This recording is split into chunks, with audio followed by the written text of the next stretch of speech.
Hey, I got to tell you, I love the invitation here. I love the community centered around the First Impressions Conference.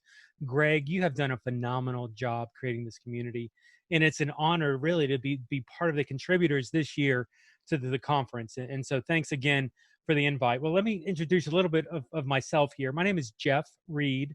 I'm director of digital church planting with Stadia Church Planting. Now, Stadia is a national global church planting organization, planted over 1,000 churches. And my job is literally planting churches that exist only in digital space. So looking at things like Facebook, social media, virtual reality, Twitch, video games, Discord, some really fascinating things happening globally. And Stadia, being the forward-thinking organization that they are, hired me even pre-COVID to be this guy towards helping churches plant digitally. Now, I'm not going to talk a lot about digital-only church planting, but if you're interested in more of that idea of what a digital church can be, one that's not tied to a physical footprint. I know this is weird, first impressions, people, but there's a possibility of doing churches digitally only, no physical footprint. Check out the URL there on the screen, thechurch.digital/digital only. Plenty of more information there as ways to get connected here with Stadia. I do run a company called thechurch.digital. For the past 2-3 years, started 2018, we've been helping churches figure out how to do church online more effectively. Now, pre-COVID, there were not a lot of people interested in this idea of church online. Less than 10% of churches out there were broadcasting, doing anything. Next to nobody were doing things. Less than like 200 churches probably actually doing any form of discipleship online, at least here in the US. And it's amazing what a global pandemic can do, right? All of a sudden, there are tons of churches that are interested in online. 50, 60, 70% of churches are broadcasting services. I'm not sure we've totally grasped this whole thing of what disciple making can be digitally. We'll get more to that later, but there's definitely an opportunity here for the church to operate. And this is the language that Stadia uses, fidgetally. It's right, fidgetally. It's the combination of physical and digital. Phygital, Phygital. Thank you. Spelling that magically appears on the screen. Don't you love technology? Technology is awesome. So there's an opportunity here for the church to operate in a phygital mindset. What does it mean for a church to utilize the physical aspects as the strengths of it, as well as the digital aspects, the strength of it, and find those two to find ways for those two to complement each other, not to compete with one another. And this is really the challenge, because if all we're doing is broadcasting our physical services online, so we've got our physical church services and our digital church services, well, of course they're going to conflict and they're going to compete with one another, because we're judging success based on whether they're attending physically, and digital's pulling away from that. But there's an opportunity to look at things differently. And this is some of the stuff that I really want to get into. COVID is a thing. Like, I don't know if anybody, that first week of March, I remember I was doing a podcast that was interviewing Ed Stetzer. Ed, I'll go ahead and call you out here. I was interviewing Ed Stetzer on a podcast, and Ed looks over to me and Ray DeArmas, who is the co-host with me on the podcast, and says, Jeff, you don't want to talk about COVID at all? I'll be honest, at that moment, this is maybe 6 days before COVID hit America, it wasn't even on my radar.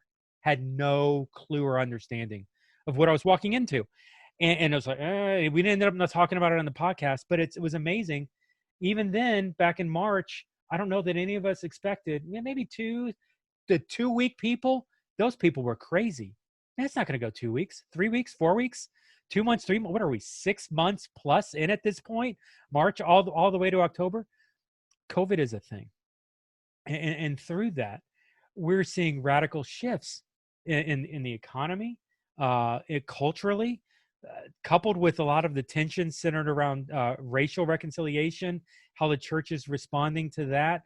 Masks or not masks, elections, Democrats, Republicans, like, it's a very, very sensitive, sometimes I use the word scary, time, just in how the church can and should respond in these situations. And it's unfortunate when I hear churches, and this is not one, this is multiple, this is many, This is a lot of them. And maybe you're one of these churches right now who look at it this way. Hey, Jeff, you know what, man? I just wish we could go back to February 2020. Man, February 2020 was so sweet. It was so great. We could meet together physically. Why? Just why can't we go back to this age of February 2020? And I'll be honest, I just today I heard a pastor tell me, Jeff, it's like the people who want to go back to February 2020.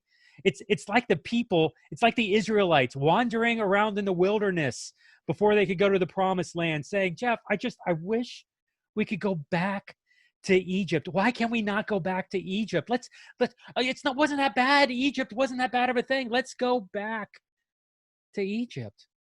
See, church, I think we've romanticized and we've forgotten what February 2020 really was, what it looked like. The reality was, and you can pull up some Barna stats, and Kinnaman's actually has talked about that, we were trending down in 2020. It wasn't even like it was there may have been a hiccup somewhere around like 2019 heading into 2020, but it was this. The overall was down. Attendance was down. Respect within the community was down. And the reality, we're going to get some of these fun, brutal facts here in a little bit, but the reality is that we, the church, we were losing our power and influence long before February 2020. And for those of us that are trying to get back to that building, to get back to that sweet spot, to get back to that romanticized moment of what a building was and how that's going to solve all of our problems. Church, pastor, church staff person, first impressions attendee. I know this may be a traumatic thing to say. Send a hate mail to me. Send it to me. It's cool. I get it all the time. The buildings are not the solution. The buildings never were the solution. And if we think it is the solution, we were already heading in the wrong direction long before anybody ever heard the word coronavirus. Okay, maybe some scientists heard the word coronavirus. Long before many of us church people really heard or understood the idea of coronavirus. Well, let's do this. I mentioned some fun facts. I don't know how fun these facts really are. You're going to find I'm kind of a sarcastic person when I speak at conferences like this.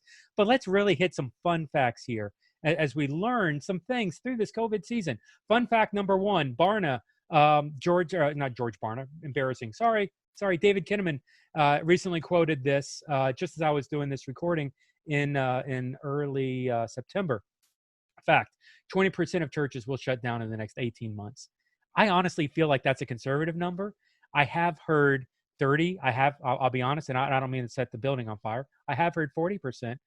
But in David Kinnaman, organization Barna, I wholeheartedly trust 20% of churches are going to shut down, arguably by beginning of 2022 at this point. Scary, right? Or our churches are losing their influence. Now, this is interesting. Kinnaman actually has a pull-out quote from this, and I'm going to read from my iPad here because I want you to hear word for word what he said. Barring a genuine move of God and radical discipleship, statistically, we've already lost the church. It's gone. It's done. Okay, the gone and done, that's me. That's not Kinnaman. We cannot get it back by human means.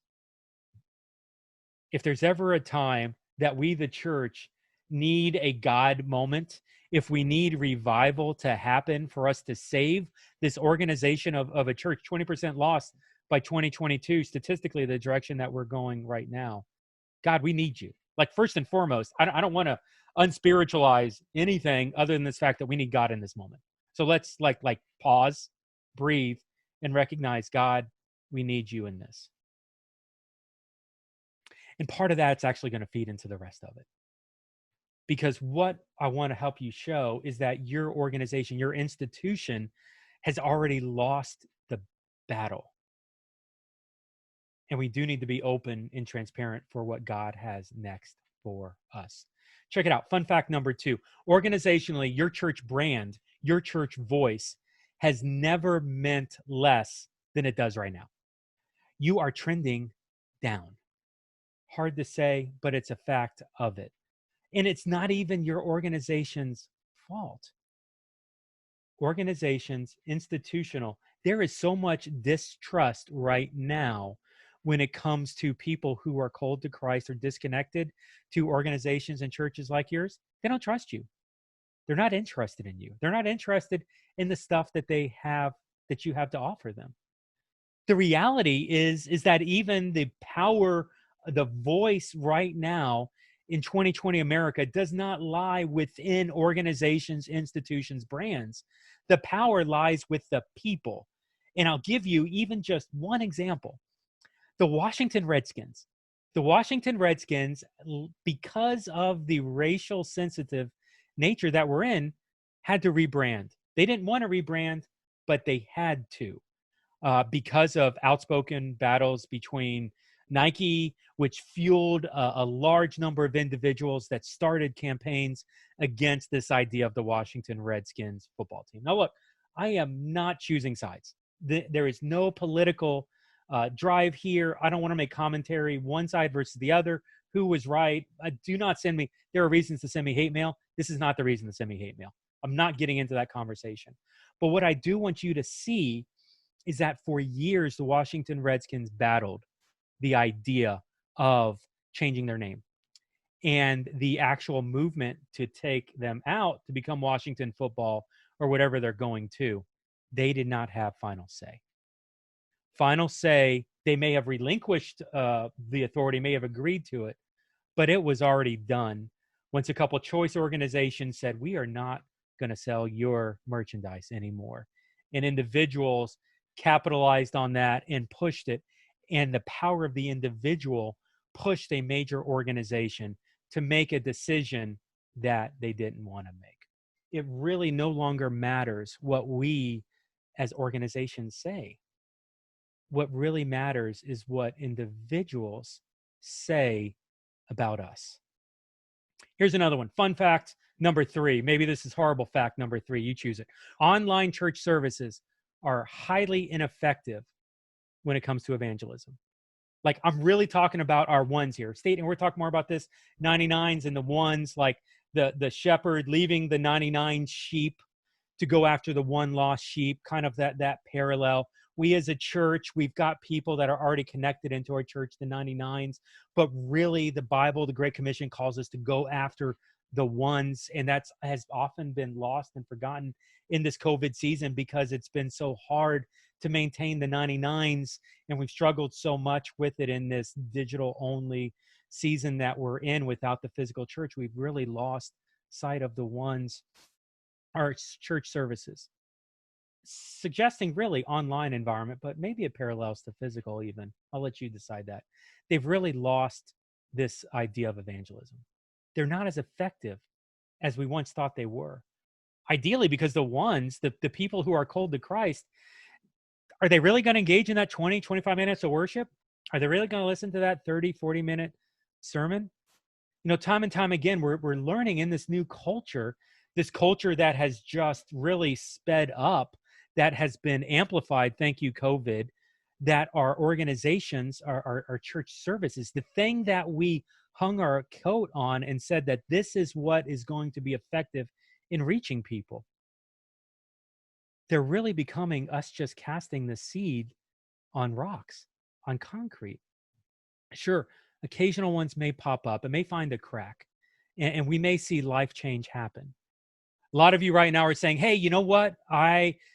We get in the church online platform, people are clicking those hands. They're raising those hands that they've accepted Christ. We're getting dozens of people every week that are doing this. How many of them are you following up on? How many of them are giving you information that you can build on, that you can get to the place of being a disciple maker? How many of them are you discipling and growing through it? I had a church tell me once in this COVID season, Easter 2020, they told me, Jeff, we had 500,000 people. They were excited. 500,000 people watched our services online. They also were broadcasting them on TV. So there's an estimated 500,000 people that had watched their online services. That's a huge number. I'm not getting into the math. I don't know the formula. It doesn't matter. It's a big number. So I asked them, how many connection cards did you get? How much practical ministry connections did you get to follow up in more tangible ways in the coming weeks? How many relationships did you start as a result of these 500,000 people watching the service? His answer, 11. 500,000 people watched the service. 11 people actually followed up in some sort of a connection to engage in longer lasting ministry beyond that 1 hour on Easter Sunday 2020. And that's common state. That's actually the hardest part of church online. We're going to get more into that here in a little bit. But realize that people who have been doing online ministry for a while, like the decade before COVID came, online ministry, church online has been a thing. And they'll tell you, people will connect to community before they connect to Christ. They need that relational connection to make it worthwhile for them to go to the service. How often do you see this where people will watch an online service and they'll be in for a couple seconds and they're out? The average Facebook view is 2 or 3 seconds. Honestly, and Facebook counts that as a view. You could have a 60-minute service and people are only viewing you 3 seconds. And Facebook's like, yeah, you got a view. And you're like, man, that person didn't even stick around for the full slide 1 of the lower third that's up for the worship part, for just one slide. And that's the thing, right? Like, we really need to evaluate our evangelism, the effectiveness of our services online, maybe even physically. Is the 60 minutes that we're creating, is it really worthwhile, or is our 60 seconds? Is there something that's more effective that we could do in 60 seconds that would engage people who are cold to Christ in a new way? These are really some of the challenges I want to start throwing at us. Let's remember this, and let's call this fun fact number 4. The church's future is not within our institution, but it's wholly set upon our individuals. The role of the 99 is not to be the consumer. The role of the 99, the sheep that we already have, the sheep that are connected to Christ, the role of these people are to go after their individual ones. You see, this is the thing. And right now, if I were to look at the average church in America, I would see an organization that has institutional ones. I see an organization that's driven to create marketing campaigns, sermon series, doing everything they can to drive people into this physical service or digital service in order to get evangelized. I've literally worked for pastors, lead pastors, that have told the audience, hey, your job's to get them into the building. My job is to witness to them. You bring your lost people in. Don't worry about evangelizing. Don't worry about understanding the gospel. You just get them in the building. Let me preach the gospel to them. That won't work in 2020. Because at the end of the day, these people don't want to go to the building. Lifeway stat 2016, this is even an older stat, but it still rings true today. It's part of that downturn that we've seen coming in the years previous to where we are. 2016, 63% of people were not interested in going to a building for spiritual development. They already know what they think they know, and they're not interested in visiting your space. 63% of people have already written off the idea. That's 2016. How much worse are we today? The flip side of that, 79% of people will have a conversation about faith with their friends. They see that faith is important to their friends. And so the challenge for us, the church, the future for us is not in our institutions going after our institutional ones. Far from it. It really comes down to this idea of, can we get our 99? Can we get individuals to understand their role of the Great Commission, to look at their circle of influence, their friends physically or digitally, and challenge, disciple, and hold them accountable to share even on their own? And that's where this idea comes in. I call it church's platform. Now, I'm not the originator of this. There's been so many other people that have spoken into it, but I love this idea. And it's based off of the premise. There's a website up there on the screen. You can check it out, theChurch.digital platform, to get more resources on this, where we really had some of these conversations and explored this idea. But it all comes from this premise of platforms like Airbnb and Uber. And I know right now some of you are like, business has no space in the church, and we need to pause. Just listen here for a second. Give me 2 minutes. What if we, the church, we operated more like Airbnb? Here's what I know of Airbnb. Airbnb is pre-COVID has made more revenue. Don't make this about money. They've made more revenue than the top 5 hotel chains combined. Airbnb doesn't own any property. They have no buildings. They have no concierge service. There's no maintenance crew. There's no cleanup crews. They are a platform. They get their success not off of providing product, but off of developing others, developing a platform that allows others to do work. So they don't actually lease the space for the hotel room. They provide services that allows crowdsourced other people to do this, to lease, to rent out their bedrooms, their guest rooms, their house when they're traveling or their vacation home. And people have started using this service to the tune of generating enough revenue to allow Airbnb to make more than the top 5 chains combined. And Airbnb doesn't even provide a product. They provide wisdom and guidance and coaching to help other people provide the product. And that's really the situation that we're in, church. Maybe our product really isn't worth everything that we think it is. Maybe these services that were once highly evangelical, well, people don't care enough about us as an institution, and even our voice in this matter, they're not listening to you, Pastor, the way that they once did. And as a result of that, are we really being effective in it? Who's more effective than us? Well, what if we got others to speak into this? What if we encourage these other people, our 99, that they have ones? And instead of us, our institutions, going after our ones, what if we encouraged others to go after their ones and started training, started discipling, started holding accountable, casting vision towards them reaching their ones, where there's already this relational connection, where there's value in that? See, church, like I said, we've lost our voice. And if we want to be effective tomorrow, it's time for us to start getting others to speak up for us. Here's the reality of it. Even in this COVID season, I've got a friend, and I did a podcast. The link's there. You can link off to the podcast. His name's Ali Ruhi. He's a lead pastor of Centerset Church in California. And he's told me, I did a podcast with him because I heard this story. His online attendance numbers, like many of you in this COVID season, saw a massive drop as a result of post-Easter, April, May, June 2020. Ali was one of those guys. Saw the same drop that everybody else had in there. But what brought Ali to my attention was, yeah, Jeff, even through the drop, my church is healthier today because of COVID. That's a direct quote, by the way. My church is healthier today because of COVID. And he's not basing this off of weekend attendance.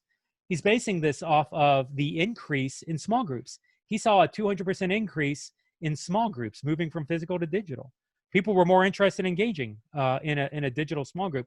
Plus, he had the recognition that to win in this season, it's all about that engagement. It's all about creating community, because people connect to community before they connect to Christ. He put this together, and he actually saw his church get healthier even though his online service was tanking. Similarly, and not that we want to measure this metric or celebrate it, it's just one of many stats, he saw his giving go up 20%, even in this COVID season. It's California, and so it's not an upper economical church, probably a little more on the lower side of things, even with that, because people were now on mission. They understood their place as a result of gathering in community and working through that, as opposed to the weekend service that was tanking. People started giving more. And Ali can make this statement: because of COVID, my church is healthier. Because I changed my operations and I looked at it differently. Ali has no desire to go back to February 2020. The majority of churches I would talk to pre-COVID, they would have this conversation with me. They would say, hey, Jeff, you know what? And actually that Ed Stetzer podcast that I mentioned earlier, we had this conversation with Ed. The link's right there on the screen. You can go to it, check it out, check out this conversation with Ed. But it really came down to this idea of, hey, we know how to do weekend services. Our weekend services are good. They're solid. Like it's a thing. And we've got this small groups, and small groups is taking people up to a point. But is it really getting us to this place where we, as a church, where we need to be? Is it helping us get to this place of creating disciples? Is it helping us convert our ones to this place where they can share their faith, where they understand God's calling on their lives? And the answer was, and Ed Stetzer was a huge fan of this. No, it's not. And so what does it look like to create, and this is Ed's word, a third thing? What if we utilize digital to start a disciple-making movement that filled in some of the gaps that your church may be feeling in context of evangelizing, of disciple making? Our people don't have time, they don't have training, they don't have understanding. But digital is possible to engage digitally. It's more convenient to do so. It can be made available at their times. It does not have to be done in physical space. All of a sudden, gathering and doing something digitally in small groups and aiming that towards evangelism training, discipleship training, creating and living out the Great Commission in our lives, physically or digitally, that can happen in digital trainings, which can complement what's happening within your physical building. Now, what that disciple-making process looks like, and by the way, that should be the goal of our church, whether it's done physically or whether it's done digitally. Digital and physical, sometimes that gets set up to be the end game. And even in this COVID season, we live in this world where I just wish we could get back to the building. Who cares about the building? The building is a tool. Man, I want to be a digital-only church. I love all this ministry we're doing digitally. I'll be honest, and I'm a digital guy. It's just a method. Physical and digital are not the end game. I told somebody this the other day, and I'll say it publicly here. The day that another method comes out that's more effective in creating disciple makers, I will abandon digital wholeheartedly. Because it doesn't matter, physical or digital, those are just tools. The end game is that disciple making. And are we effective in getting people to that disciple making end? And if that's the physical approach, if it's the digital approach, if it's some marriage of the two, if it's interweaving, if it's a third thing yet to be determined, somebody out there invent the next physical or digital method. And let's figure out how to do that, because we, the church, if we want to be relevant in 2030, if we want to combat the 20% of churches that are being lost, let's go back to David Kinnaman's quote at the very beginning. It's either an act of God or radical disciple-making pivot for us to save where we are today.